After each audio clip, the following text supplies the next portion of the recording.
Hello बच्चों, आप कैसे हो। लो भाई मनीष यूट्यूब चैनल में आपका बहुत बहुत स्वागत है। इस चैनल के माध्यम से आज हम पढ़ेंगे क्लास में दंड प्रक्रिया संहिता 1973, मेरा मतलब सीआरपीसी की धारा 31 सेक्शन 31 आज का टॉपिक है। आज का टॉपिक समझने से पहले मैं आपको बता देता हूं सेक्शन 31 में क्या लिखा है। सेक्शन 31 में लिखा है, एक ही विचारण में कई अपराधों के लिए दोष सिद्ध होने के मामलों में दंडादेश। मैं आपको समझाता हूं। ये ए व्यक्ति है, इसने एक अपराध किया, कोर्ट ने इसे सजा दी, एक अपराध की, बात खत्म हो गई। अब ये ए व्यक्ति ने एक ही समय में उसी टाइम पर कई अपराध किए, कई अपराध मतलब एक से अधिक अपराध किए, 1 2 3 4 ए व्यक्ति ने, तो कोर्ट एक साथ सभी की सजा देगा या एक के बाद एक सजा मिलेगी या सारी एक साथ मिलेगी। आज यही टॉपिक रहेगा सेक्शन 31 में, अच्छे से समझते हैं। यहां पर लिखा है धारा 31, धारा 31 सेक्शन 31 लिखा है सीआरपीसी का।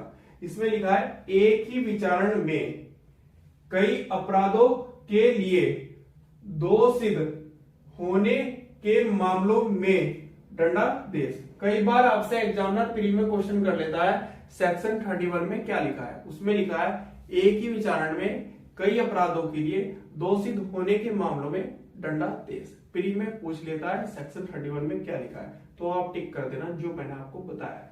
अब समझते हैं, एक ही विचारण में, विचारण का मतलब होता है ट्रायल, एक का मतलब होता है एक में कई अपराधों के लिए, कई अपराधों का मतलब एक से अधिक अपराधों के लिए, अपराध का मतलब होता है ऑफेंस, एक कई का मतलब होता है एक से अधिक, कई अपराधों के लिए दोष सिद्ध। ये ए व्यक्ति है, इसने जब कोई क्राइम कर दिया, इसके खिलाफ जो एविडेंस मिले हैं पुलिस को, उसने कोर्ट में जमा कर दिया पुलिस ने, तो जब कोर्ट साबित कर देता है, दोषित कर देता है, तो उसे दोषित कहा जाता है कि ये व्यक्ति अपराधी है, तो इसे दोषित कर दिया कोर्ट ने। दोषित होने के मामलों में दंडादेश, दंड का मतलब होता है सजा देना। अब पढ़ते हैं सेक्शन 31 का 1 क्लोज। इसमें लिखा है, जब एक विचारण में, एक ट्रायल में कोई व्यक्ति दो या अधिक अपराधों के लिए, क्राइम जो किया उसने, अपराधों के लिए दोषित किया जाता है। दोषित कौन करता है? कोर्ट करता है, किया जाता है, तब भारतीय दंड संहिता की धारा 71 ये आईपीसी है, ये आईपीसी सब्जेक्ट है यहां तक का, ये सीआरपीसी नहीं है, ये सीआरपीसी की धारा 71 की बात कर रहा है, के उपबंधों के अधीन रहते हुए न्यायालय उसे जिस व्यक्ति ने अपराध किया उसे उन अपराधों के लिए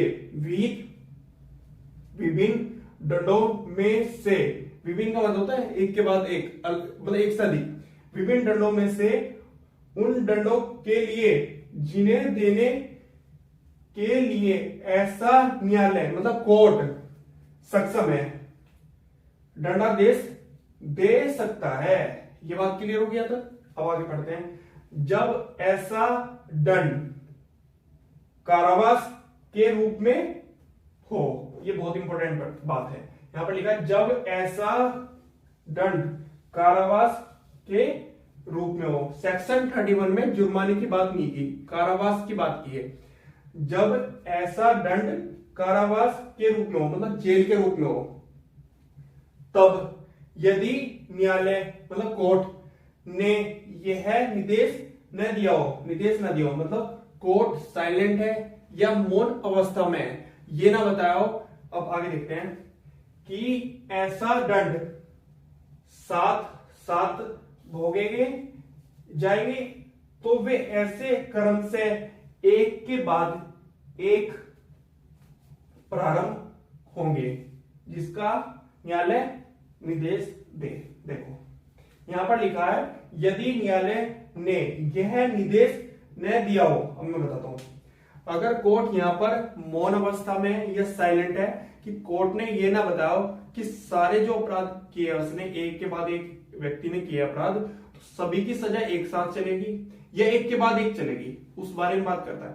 अगर कोर्ट साइलेंट है या मौन अवस्था में है, कोर्ट ने ये नहीं बताया कि सारे अपराधों की सजा एक साथ चलेगी या एक साथ चलेगी या एक के बाद एक चलेगी, तो फिर यहां पर ये निर्भर होगा उनकी सजा, जो उस व्यक्ति ने अपराध किया उनकी सजा सभी की एक के बाद एक चलेगी, क्रम से चलेगी। ये ध्यान रखना। अगर कोर्ट ने नहीं बताया, कोर्ट मौन अवस्था में है, साइलेंट है, तो उन सभी की जो क्राइम करे वो सभी की सजा एक के बाद एक चलेगी, क्रम से चलेगी। ये सेक्शन 31 का ये कहता है यहाँ पर।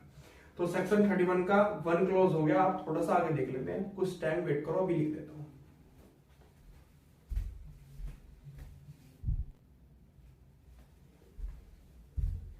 देखो बच्चों, सीआरपीसी का सेक्शन 31 चल रहा है, उसका 2 क्लोज देखते हैं। उसमें लिखा है दंडादेशों के क्रमवर्ती, क्रमवर्ती का मतलब होता है एक के बाद एक होने की दशा में केवल इस कारण से कि कई अपराधों के लिए संकलित दंड उस दंड से अधिक है।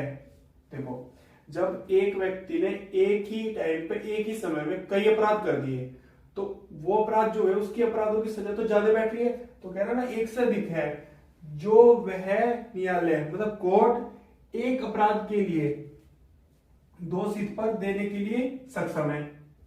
वह न्यायालय, वह कोर्ट एक अपराध के लिए दोषित पर देने के लिए सक्षम है।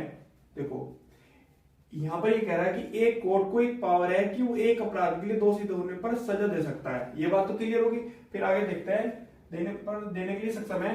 न्यायालय के लिए, कोर्ट के लिए यह अवश्य नहीं होगा कि अपराधी को उच्चतर न्यायालय मतलब सेशन न्यायालय में बात चली, उससे ऊपर हाईकोर्ट आएगा, सेशन न्यायालय में के समक्ष विचारण के लिए भेजे। देखो मैं समझाता हूं आपको। इसमें लिखा है जब दंडादेश क्रमवर्ती चलेंगे, एक के बाद एक चलेंगे, तो एक कोर्ट को एक पावर है कि वो एक अपराध में एक व्यक्ति को सजा दे सकता है। ये बात क्लियर है, मतलब एक अपराध के लिए। पर लेकिन यहां होता है कि इस व्यक्ति ने कई अपराध कर दिए, क्रमवर्ती चलेंगे, दंडों की जो सजा होगी उस व्यक्ति की क्रमवर्ती चलेंगे, एक के बाद एक चलेंगे। ये ए व्यक्ति है, इसने एक से अधिक अपराध करे उसी टाइम पे, तो इसकी जो सजा चलेगी वो उसी न्यायालय में चलेगी, उसी कोर्ट को देखना पड़ेगा जिस कोर्ट में काम चल रहा है। ऐसे नहीं कि हाई कोर्ट में भेज देगा कि मेरा मामला नहीं, मैं एक ही अपराध में एक ही सजा दे सकता हूं, ऐसा नहीं होगा। ये कोर्ट देखेगा उस मामले को, ये नहीं कि हाई कोर्ट को ट्रांसफर कर दे। समझ रहे हो आप मेरी बात? ये ए व्यक्ति है, इसने एक अपराध करा, इसे कोर्ट ने एक सजा दे दी, ये बात क्लियर है। अब इसने एक ही टाइम पे एक ही समय में कई अपराध कर दिए, एक से अधिक अपराध कर दिए, एक ही व्यक्ति ने एक से अधिक अपराध कर दिए उसी समय, तो कोर्ट उसे सजा देगा। या तो सारे कोर्ट मतलब एक साथ सजा चलेगी या एक के बाद एक सजा चलेगी। अगर कोर्ट ने बता दिया, मौन अवस्था या साइलेंट अवस्था में कोर्ट नहीं है, अगर है तो वो ये बता देगा कि सारे एक साथ चलेंगे, ठीक है। अगर नहीं बताया तो फिर उसके बाद में एक के बाद एक चलेंगे, ध्यान रखना। अगर कोर्ट ने नहीं बताया कि एक साथ चलेंगे, ये ध्यान रखना, फिर चलेंगे एक के बाद एक, क्रमवर्ती चलेंगे, उसकी व्यक्ति की जो सजा होगी वो क्रमवर्ती चलेगी। फिर यहां पर ही क्लोज में कह रहा है कि इस व्यक्ति ने एक से अधिक अपराध करे एक ही समय में, तो इसकी जो सजा दे रहा है वो कोर्ट, उसे पावर है एक ही अपराध में एक ही विचारण करने की। पर लेकिन यहाँ पर एक ही विचारण में कई अपराधों का विचारण कर रहा है वो व्यक्ति, वो जज, तो वो हाई कोर्ट को ट्रांसफर नहीं करेगा, वो उस मामले को देखेगा, उसके ऊपर निर्भर करेगा वो कैसे उसे एडजस्ट करता है। ये नहीं कि ऊपर भेज दे, मतलब ए व्यक्ति ने कई अपराध कर दिए, एक ही व्यक्ति ने एक ही समय में, तो उसके मामले को देखेगा, ये सेक्शन 2 ये कह रहा है, उसके मामले को देखेगा वो कोर्ट। ये नहीं कि वो अपने ट्रांसफर कर दे कोर्ट को, हाई कोर्ट को ऊपर ट्रांसफर कर दे कि आप देख लो एक से अधिक अपराधों का ट्रायल चल रहा है, ये कैसे करूं मैं, ऐसे नहीं होगा। वो जज देखेंगे, उनका काम है देखने का, तो उनके ऊपर निर्भर होगा। ऐसे नहीं कि ऊपर भेज दे, हाई कोर्ट को ट्रांसफर नहीं करेंगे, वो देखेंगे एक बार, ठीक है। यहां तक ये बताया।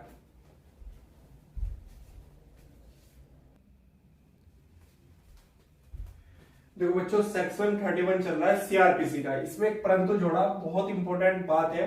परंतु में क्या लिख रहा है, खैस के बाद देखते हैं। यहां पर लिख रहा है किसी भी दशा में, कोई भी दशा हो, किसी भी दशा में ऐसा व्यक्ति जिसने क्राइम करा है 14 वर्ष से अधिक की अवधि का मतलब होता है समय के कारावास, जेल के लिए दंडाधिष्ट नहीं किया जाएगा। देखो, ये ए व्यक्ति है, इसने एक ही समय में अपराध किए कई।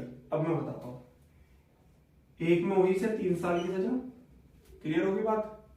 दूसरे में हुई इसकी 3, दूसरे में 3 की, कितने हो गए 3 और 3 6। फिर तीसरा अपराध करा इसमें 3 और 3 6 3 9,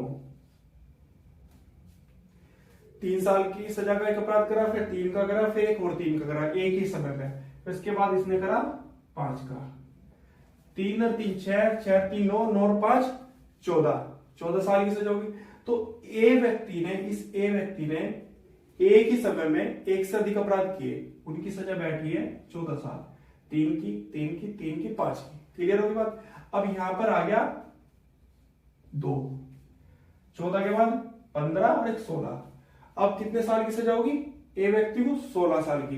देखो जब यहां तक तो बैठ रही है 14 साल की, और इस 2 लगते ही इसके ऊपर बैठी है कितनी 16 साल की। यहां पर लिखा है 14 वर्ष से अधिक नहीं होगी। ए व्यक्ति ने एक ही टाइम पे एक से अधिक अपराध किए, छोटे छोटे या बड़े बड़े अपराध किए, 14 साल से ऊपर की सजा नहीं होनी चाहिए, 14 साल से नीचे की होनी चाहिए। हम उसे 14 साल से ऊपर की सजा दे ही नहीं सकते। यहां पर ये क्लियर कर दिया कि ए व्यक्ति ने एक ही समय पे एक से अधिक अपराध कर दिए, ठीक है, छोटे या बड़े कर दिए, पर लेकिन उनकी जो अपराधों की जो सजा होगी वो 14 साल से अधिक नहीं होनी चाहिए, 14 साल से नीचे होनी चाहिए, 14 साल से अधिक नहीं। लिखा है ना यहाँ पर, ऐसा व्यक्ति जिसने अपराध किया है 14 वर्ष से अधिक की अवधि के कारावास के लिए दंडाधिष्ट नहीं किया जाएगा, मतलब सजा नहीं दी जाएगी। इस ए व्यक्ति ने अगर कई अपराध कर दिए एक ही समय में, उनकी सजा 14 साल से ऊपर नहीं होनी चाहिए, 14 साल से नीचे होनी चाहिए, बिल्कुल उससे ऊपर नहीं होगी, बिल्कुल भी ध्यान रखना। तो ए व्यक्ति ने अगर कोई अपराध कर दिया एक से अधिक एक ही समय में, मान लो एक व्यक्ति है उसने एक ही समय में कई अपराध कर दिए उसी समय, तो उनकी जो सजा बैठेगी किसी में 3 की, किसी में 2 में, किसी 5 में, किसी में 7 के, 14 साल से ऊपर नहीं बैठनी चाहिए, 14 साल से नीचे बैठनी चाहिए। कोर्ट दे नहीं सकता 14 से ऊपर, 14 साल से नीचे बैठनी चाहिए। देखो एक साथ दे या एक के बाद एक दंड की सजा दे उन्हें, वो कोर्ट के ऊपर निर्भर करेगा कि ए व्यक्ति है, इसने एक ही समय में एक से अधिक अपराध कर दिए। कोर्ट के ऊपर निर्भर करेगा कि इसकी जो सारी सजा है वो एक साथ चलाए या एक के बाद एक चलाए, वो तो कोर्ट के ऊपर निर्भर करेगा। ये बात तो क्लियर होगी।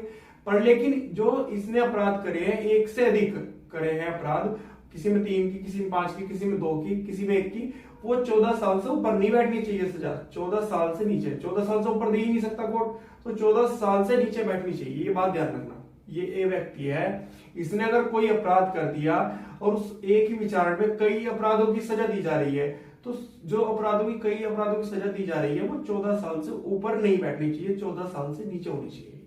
ये बात ध्यान रखना। तो यहां तक का क्लियर हो गया। अब इसके बाद 6 क्लोज रह गया, वो और देख लेते हैं।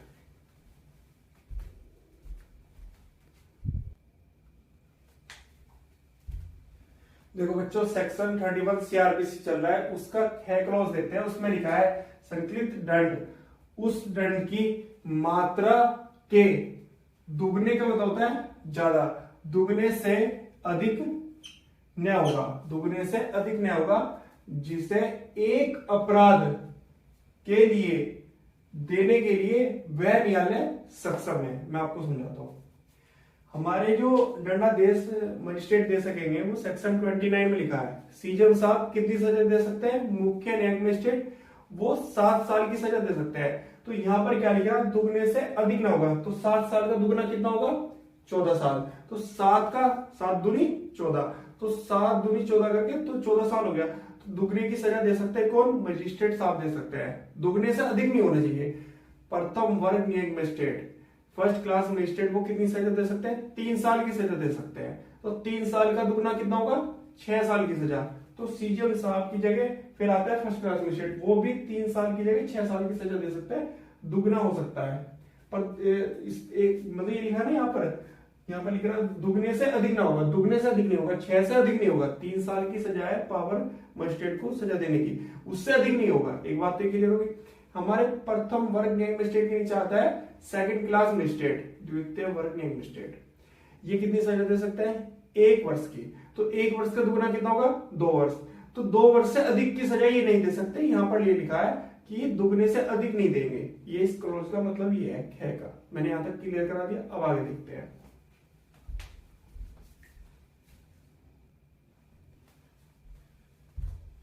देखो बच्चों, सीआरपीसी का सेक्शन 31 चल रहा है, उसका तीसरा क्लोज देखते हैं। उसमें लिखा है किसी सिद्ध दोष व्यक्ति द्वारा अपील के प्रयोजन के लिए उन क्रमवर्ती दंडादेशों का योग जो इस धारा के अधीन उसके विरुद्ध दिए गए हैं एक दंडादेश समझा जाएगा। अब मैं आपको समझाता हूं। किसी सिद्ध दोष व्यक्ति द्वारा अपील, कोई सिद्ध दोष व्यक्ति है, उसने हाई कोर्ट में अपील करी, हाई कोर्ट में अपील के प्रयोजन के लिए उन क्रमवर्ती दंडादेशों, मतलब जो एक के बाद एक सजा मिली है उस व्यक्ति को, उन क्रमवर्ती दंडादेशों का योग, जो टोटल योग निकला है, एक के बाद एक सजा काट रहा है एक ही अपराध में, मतलब समझ रहे नहीं आप, मैं गलत बोल गया, मैं आपको समझाता हूं। ये ए व्यक्ति है, इसने एक अपराध करा, कोर्ट ने इसे सजा दे दी, पर लेकिन इसने एक ही व्यक्ति ने एक ही समय में एक से अधिक अपराध किए, तो इसका जो टोटल योग निकला है वो क्या होगा? टोटल योग जो इस धारा के अधीन, धारा 31 के अधीन उसके विरुद्ध दिए गए, उस व्यक्ति के विरुद्ध जिसने अपराध किया है उसके विरुद्ध दिए गए एक दंडादेश समझा जाएगा। देखो, ये व्यक्ति सिद्ध दोष है, इसने हाई कोर्ट में अपील करी कि मुझे एक के बाद एक दंडादेश ऐसे दिया जा रहा है, तो वो सभी जो दंडादेशों का योग होगा वो एक ही निकलेगा, एक ही निकाल लिया जाएगा, टोटल एक ही मान लिया जाएगा। ये कहा सेक्शन सीआरपीसी का